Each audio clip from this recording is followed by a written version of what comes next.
सिर्फ लाइब्रेरी में किताबें नहीं हैं, बल्कि इस कॉलेज के दरो दीवार में इल्म बसा हुआ है। जानिसार अख्तर ने कहा था कि ये इल्म का सौदा, ये रिसाले, ये किताबें एक शख्स की यादों को बुलाने के लिए हैं। मैं इस वक्त राजौरी में हूँ। एक कहानी आपको सुनाता हूँ। कहानी एक शख्स की कहानी जो एक पहाड़ी इलाके में रहता है। एक शख्स जिसको उसका बाप कुछ पैसे देता है कि ये पैसे हैं और यहाँ से थन्ना मंडी से आपको राजौरी जाना है, और इसमें किराया भी है और वहाँ एक शादी है। तो शादियों में आम तौर पर जो तमोल वगैरह दिया जाता है वो भी है। उस ज़माने में 5-6 रुपये रहे होंगे, तो 5-6 रुपये में थन्ना मंडी से एक आदमी ने राजौरी आना है। उसमें 2-3 रुपये उस शादी में भी देने हैं और वापस पहुंचना है। वो शख्स थन्ना मंडी से राजौरी आता है। राजौरी कुछ किताबें उसको दिखाई देती हैं और वो किताबों की वर्क गर्दानी करने लगता है। वो भूल जाता है कि मुझे किसी शादी में जाना है और मेरे पास जो पैसे हैं ये उस शादी के लिए मुझे दिए गए हैं और मैं राजौरी उसी मकसद से आया हूँ। वर्क गर्दानी करते करते वो किताबें ख़रीद लेते हैं। कुछ अठन्नी चवन्नी उसमें बच जाती है और बाकी पैसों की किताबें ख़रीद ली जाती हैं। अब जब राजौरी से थन्ना मंडी वापस जाना होता है तो इतना किराया नहीं होता, तो आधे रास्ते तक वही चवन्नी अठन्नी जो उनके पास बची होती है, आधे रास्ते का सफ़र वो बस से करते हैं और उससे आधे रास्ते का सफ़र पैदल वो थन्ना मंडी पहुंचते हैं। पैसे शादी में ना पहुंचना, तमोल शादी में ना देने के बाद वालिदैन ने उनके साथ क्या किया, ये बातें आपको बताने की नहीं है, ना हम जानते हैं। लेकिन वो शौक़ कितना बड़ा शौक़ था कि आज राजौरी के बीचों बीच एक इतनी बड़ी लाइब्रेरी कायम की गई है, जिस लाइब्रेरी के बारे में मैंने कल आपको बताया था कि इतनी बड़ी लाइब्रेरी शायद ही आपको कहीं पर मिले, जिसमें तमाम मज़ाहिब की किताबें हैं, जिसमें फ़लसफ़े की किताबें हैं, जिसमें तमाम ज़बानों की किताबें मौजूद हैं। कई हज़ार की तादाद में इस लाइब्रेरी में किताबें हैं और मैं जिस शख्स की बात कर रहा हूँ वो शख्स हैं फ़ारूक मुस्तर साहब, जिन्होंने तालीम के शोबे में बहुत बड़े बड़े कारहाए नुमायाँ अंजाम दिए हैं। यहीं जहाँ पे मैं खड़ा हूँ, यहाँ पर एक डिग्री कॉलेज है, हिमालयन डिग्री कॉलेज, और साथ ही साथ बीएड कॉलेज भी। अगर आप पुंछ से आ रहे हैं तो ठंडी कस्सी में दाएं तरफ, और अगर आप जम्मू और राजौरी से आए हुए हैं तो बाएं तरफ ये डिग्री कॉलेज पड़ता है। आपको कभी वक्त मिले तो आप आइएगा ज़रूर और देखिएगा कि एक दीवाने शख्स ने कितनी बड़ी लाइब्रेरी यहाँ पर कायम कर रखी है। मैं साथ साथ चलता भी जाऊँगा और कुछ बातें भी करता जाऊँगा। आप देखिएगा कि कितनी बड़ी तादाद में यहाँ पर किताबें मौजूद हैं। बाहर भी किताबें हैं जो हम आपको नहीं दिखा रहे हैं। इस दरवाजे गेट के अंदर की किताबें जो हैं वो हम आपको दिखा रहे हैं। यहाँ से किताबें शुरू होती हैं और ये किताबें देखिए आप, ये मैं कोई बड़े मेट्रोपॉलिटन सिटी की बात नहीं कर रहा हूँ। आप ज़रा घुमाइएगा इसको। ये एक कमरा है, ऐसे कई कमरे हैं, मैं आहिस्ता आहिस्ता आपको दिखाऊंगा। ये एक कमरा है। मैं किसी बड़े शहर दिल्ली या मुंबई की बात नहीं कर रहा हूँ, मैं बात कर रहा हूँ राजौरी की। और राजौरी में आप ये पूरा दिखाइएगा, ऊपर से ऐसे नीचे करके ये पूरा आप दिखाएं कि राजौरी जैसे शहर में या कस्बे में, शहर तो अब कहने लगे हैं, वहाँ पर एक शख्स ने किताबों का कितना बड़ा ज़ख़ीरा जमा कर रखा है। तो ये एक कमरा था जिसको मैंने आपको दिखाया। ऐसे बहुत से कमरे हैं और अच्छी बात ये है कि यहाँ फ़ारूक मुस्तर साहब ने सिर्फ इस्लाम मज़हब की किताबें नहीं रखी हैं, बल्कि तमाम मज़ाहिब की, और मज़ाहिब के बीच में जो तक़ाबुली मुताले की किताबें हैं वो तमाम भी यहाँ पर मौजूद हैं। सिलेबस की किताबें यहाँ पे मौजूद हैं, फ़लसफ़े की किताबें यहाँ पे मौजूद हैं, अंग्रेज़ी लिटरेचर की किताबें यहाँ पर मौजूद हैं। गोया किसी तरह का भी इल्म का शौक़ अगर किसी को है, चाहे वो फ़लसफ़े का है, चाहे मज़हब का है, चाहे लिटरेचर का है, वो यहाँ पर आ सकता है। यकीनन मैं यकीन के साथ ये कह सकता हूँ कि अगर वो यहाँ पर आएगा तो वो मायूस नहीं होगा, उसकी पसंद की किताबें यहाँ पर ज़रूर मिलेंगी। और ये दूसरा कमरा है, ये फर्श से लेके छत तक, पता नहीं कैमरे में वो तमाम चीज़ें आ भी रही हैं कि नहीं, फर्श से लेके छत तक जो है वो किताबें ही किताबें हैं और एक किताब के पीछे कई किताबें हैं। तो इस लाइब्रेरी में, जैसे मैंने राजौरी में बहुत से लोगों से बात की, इस लाइब्रेरी में हिंदुस्तान भर से जो रिसर्च स्कॉलर्स हैं, जो पीएचडी कर रहे हैं किसी भी मौजू पर, वो यहाँ पर आते हैं। और ना सिर्फ फारूक मुस्तर साहब ने उनके ठहरने का यहाँ पे इंतज़ाम किया हुआ है।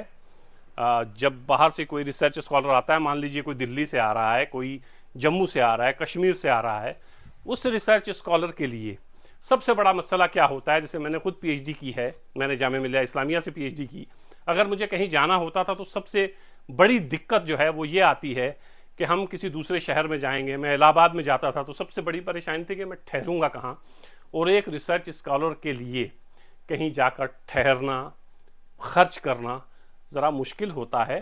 तो इस लाइब्रेरी में मुझे लगता है कि ये वाहिद लाइब्रेरी होगी कम से कम हिंदुस्तान की कि जहाँ पर रिसर्च स्कॉलर आते हैं, किताबों से इस्तेफादा करते हैं, यहाँ ठहरने का उनके लिए इंतज़ाम है, खाना भी यहाँ पर उनको खिलाया जाता है।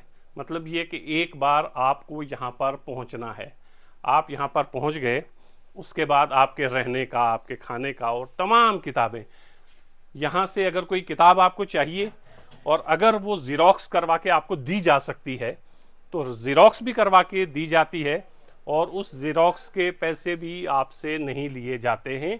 ये जो गोशा है, इस पर कल हमने बात की थी, ये उर्दू लिटरेचर का गोशा है और इधर और इस तरफ भी ये तमाम उर्दू लिटरेचर के वो रसायल और जरायद यहाँ पे मौजूद हैं जो शायद इस वक्त हिंदुस्तान की किसी भी लाइब्रेरी में मौजूद हूँ। मैंने शबखून की भी मिसाल आपको दी थी, आज कल है। ये बहुत पुराने रसायल हैं, औराक है, ये पुराने रसायल हैं जो आपको ये इस्तारा है यहाँ पर, और तमाम इसकी कॉपियाँ, औराक, नया बरक, ये तमाम इसकी कॉपियाँ, ज़हन जदीद, सवेरा, शऊर, आमद, शेर व हिकमत, ये तमाम उर्दू के बड़े अहम रसायल रहे हैं एक ज़माने में, और ये रसायल यहाँ पर मौजूद हैं। तो मैं रिसर्च स्कॉलर की जो बात कर रहा था, रिसर्च स्कॉलर यहाँ पे आते हैं, किताबों से इस्तेफादा भी करते हैं और साथ ही साथ यहाँ पर रहने का भी इंतज़ाम है और उनके खाने का भी इंतज़ाम किया जाता है। ये बड़ा हॉल है, ये समझिए कि लाइब्रेरी का रीडिंग रूम होगा जी, रीडिंग रूम है ना ये लाइब्रेरी का। ये तो आप ये बताइएगा कितनी किताबें होंगी यहाँ अंदाज़न, कितनी किताबें होंगी? हाँ, बताएं। ओवरऑल 45,000 से अबव यहाँ बुक्स हैं और जिनमें सेशन हुआ है, सेशन नंबर लगा है। अगर टोटल क्वांटिटी देखी जाए तो ये ऑलमोस्ट 60-65,000 के बीच यहाँ हमारे पास बुक्स है। अच्छा, अगर मैं आपसे ये पूछूं कि उधर की किताबें भी हैं, वो जो उधर आपका एक कैंपस है, जी, तो वो तो फिर लाख से ऊपर किताबें पहुँच जाएंगी? लाख से अबव जाएंगे। ये सिर्फ मैं डिग्री की लाइब्रेरी की बात कर रहा हूँ। यहाँ इस जो हिमालयन डिग्री कॉलेज स्कूल है, जो हिमालयन स्कूल है, इसकी 4 से 5 लाइब्रेरी हैं। जैसे बीएड लाइब्रेरी है और डिग्री की अलग से लाइब्रेरी है जो आर्ट्स के रिलेटेड है, मेडिकल के रिलेटेड भी जो हेड ऑफिस में लाइब्रेरी है। इसी तरह इनका डांगरी जो स्कूल है तो वहाँ भी उसकी अपनी लाइब्रेरी है और उसमें भी बहुत अच्छा इंफ्रास्ट्रक्चर है। अच्छा, अभी हम लोग सिर्फ एक ही लाइब्रेरी को देख के मतलब हैरत हो रही है, अभी बहुत सारी और भी हैं? जी, अभी हम एक ही लाइब्रेरी का बता रहे हैं कि इसमें ऑलमोस्ट 50,000 से अबव बुक्स हैं। सिर्फ डिग्री की लाइब्रेरी जो ठंडी गसी में है, हिमालयन डिग्री कॉलेज की। और अगर ये 4-5 अलग अलग जो लाइब्रेरी आप बता रहे हैं, सारी किताबें इकट्ठी कर ली जाएं तो कितनी किताबें होंगी अंदाज़ा? मेरे को लगता है कि 1 लाख के आसपास होंगी। चलिए जी, ये 1 लाख किताबें फारूक मुस्तर साहब ने इकट्ठी की हैं। अब कमाल 1 लाख किताबें इकट्ठी करना नहीं है, कमाल यह है कि राजौरी में बैठकर 1 लाख किताबें इकट्ठी करना है। जो लोग राजौरी से वाकिफ़ नहीं हैं, जो वाकिफ़ हैं वो तो जानते ही हैं कि राजौरी कहाँ है और क्या मुश्किलात हैं पहाड़ी इलाकों में रहने वाले लोगों की। जो वाकिफ़ नहीं हैं उनको मैं बता दूं कि हिंदुस्तान का सबसे आखिरी कोना जो है वो राजौरी पुंछ है, खित्ता पीर पंजाल है और बिल्कुल बॉर्डर से लगा हुआ ये डिस्ट्रिक्ट है। हज़ारों किस्म की परेशानियां हैं। आज तो डिजिटल ज़माना है, अमेज़ॉन से भी चीज़ें आ जाती हैं, लेकिन जिस ज़माने में फ़ारूक मुस्तर साहब ने ये किताबें इकट्ठी की हैं, उस ज़माने में पैदल या गाड़ी से कहीं जाना पड़ता था, किताबें मंगवानी पड़ती थीं। कई बुक फेयर्स जो दिल्ली में या अलग अलग जगहों पर लगते हैं, वहाँ ये खुद जाते थे और वहाँ से किताबें इकट्ठी करके यहाँ पर लाते थे। अगर किसी बड़े शहर की बात करें तो बड़े शहर में मुमकिन है कि थोड़ी आसानियाँ होती हैं चीज़ों तक पहुँचने के लिए, चीज़ों को ख़रीदने के लिए। दिल्ली जैसे शहर में साल में कई बुक फेयर लगते हैं, एक वर्ल्ड बुक फेयर लगता है, लेकिन ये राजौरी है। कभी आप आइएगा तो आपको अंदाज़ा होगा कि कितना मुश्किल होता है। आप दिल्ली से जम्मू पहुँचेंगे, जम्मू सड़क से फिर आपको 4-5 घंटे का मुश्किल तरीन रास्ता तय करना है और फिर राजौरी जैसे शहर में पहुंचना है। तो फ़ारूक मुस्तर साहब ने ये इल्म की शमा इस राजौरी में रोशन कर रखी है। ये जैसे यहाँ के जो लाइब्रेरियन हैं वो फरमा रहे थे, ये एक जो हिमालयन डिग्री कॉलेज और हिमालयन बीएड कॉलेज है, ये सिर्फ उसकी लाइब्रेरी है।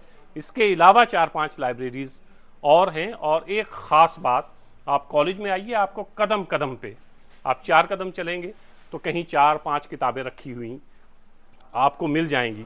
सिर्फ लाइब्रेरी में किताबें नहीं हैं, बल्कि इस कॉलेज के दरो दीवार में इल्म बसा हुआ है, किताबें बसी हुई हैं। हर 4 कदम पर आपको मुस्तर साहब का मुस्कुराता हुआ चेहरा भी इस्तकबाल करता हुआ मिलेगा और साथ ही साथ हर 4 कदम पर किताबें आपका इस्तकबाल करेंगी।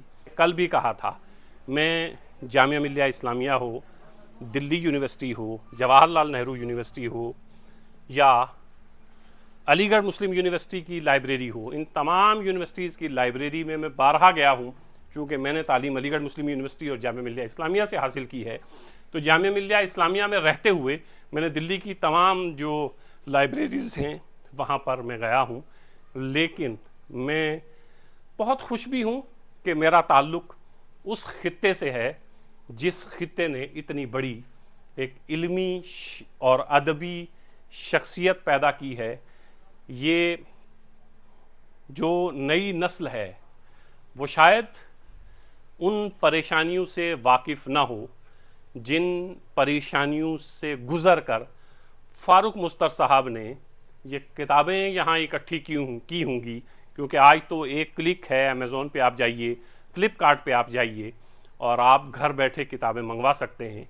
लेकिन ये इतनी बड़ी तादाद में किताबें जो फ़ारूक मुस्तर साहब ने यहाँ पे इकट्ठी की हैं, वो फ़्लिपकार्ट का ज़माना नहीं है, वो अमेज़ॉन का ज़माना नहीं है।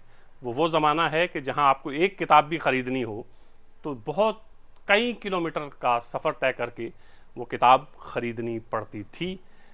तो ये एक लाइब्रेरी का मुख्तसर सा तारुफ़ है।